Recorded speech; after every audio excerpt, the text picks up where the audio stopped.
Weeks after we told you about his plea for help, a St. James man has now lost the very roof over his head. This evening, Orville Cameron's belongings are on the street, his home is gone, and his cry for help is growing more urgent. Sandy Williams has his story. This is what homelessness looks like. A man's life stalked on the side of a road, inside a neighbor's yard, his furniture, some broken, some soaked from recent rains. All that Orville Cameron owns now exposed. Just weeks ago, he told us he was facing eviction. Today, that threat has become his reality. The building he once sheltered in, gone, torn down by heavy machinery, leaving him with nowhere to turn. Them come last week Wednesday and lick down part of it, and then Monday them come and finish it.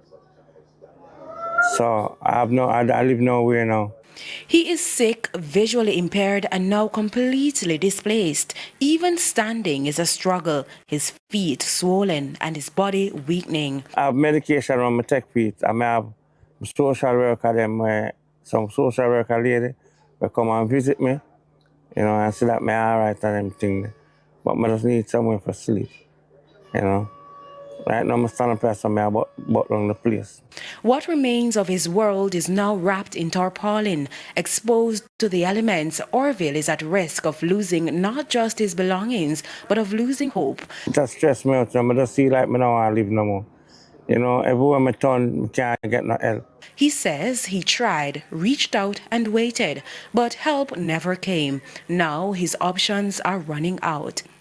I just need some help from the government and even from the public.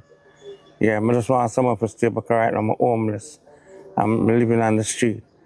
Yeah, from Monday I don't get a bill. Just like when I wet some water and like wipe up my skin. Orville, who is alone, unwell, and now without shelter, is waiting for someone to show up for him. If you can assist Orville Cameron with housing or other support, you are being urged to contact 876-792-1091 or 876-418-5412. Sandy Williams, TVJ News. And coming up later in this newscast, U.S. President Donald Trump says deal to end Iran war is close. And this is after he called off strikes. We'll have that and more later in Primetime News.